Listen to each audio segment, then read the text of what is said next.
Let's explore the global reaction to Operation Sindoor. India's military retaliation against Pakistan launched on May 7, 2025, following the April 22 Pahalgam terror attack that killed 26 civilians. This operation, which saw Indian forces penetrate 300 km into Pakistan, target terror launch pads, and cripple Pakistani military infrastructure, has sparked varied responses worldwide.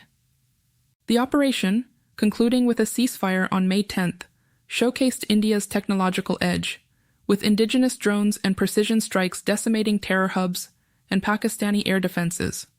Prime Minister Narendra Modi hailed it as India's most successful anti-terror operation, emphasizing a new era of zero tolerance for terrorism. However, the global reaction has been a mixed bag, reflecting geopolitical alliances, strategic interests, and ideological divides.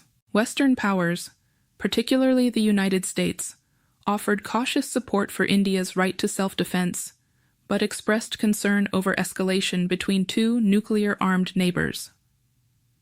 A U.S. military expert praised India's technological triumph, noting that Operation Sindoor exposed weaknesses in Chinese-supplied weaponry used by Pakistan, framing it as a proxy loss for Beijing.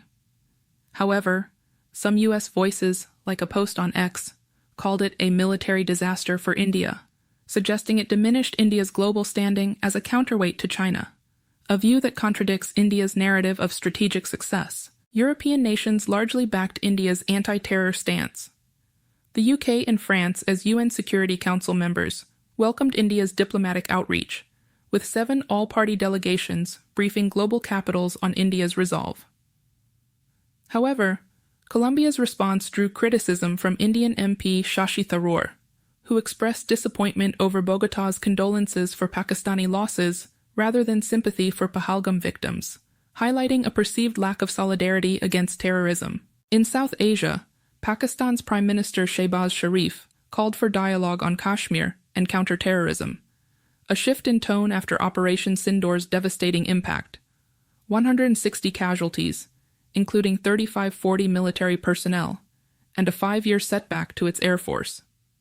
Yet India rejected talks, insisting discussions focus solely on Pakistan-occupied Kashmir and terrorism, signaling a hardened stance.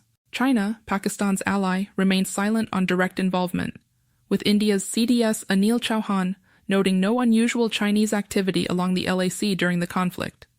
However, the operation's success against Chinese platforms raised questions about Beijing's military tech reliability, potentially straining Sino-Pak ties. Public sentiment on X reflects polarization. Some praised India's new red line against terrorism, while others criticized the operation's fallout, claiming it hurt India's international image and military morale. These views, however, remain inconclusive without broader evidence. In summary, Operation Sindoor has redefined India's global image as a decisive anti-terror force, earning support from many Western and regional allies, but also exposing fault lines with nations like Colombia and Pakistan's backers. The operation's long-term impact on South Asian stability remains uncertain, as India's new strategic threshold challenges the region's status quo. And as the dust settles, one truth stands clear. In the fight against terror, India has drawn a line in the sand, crossed it, and faced the fire of a nation unyielding.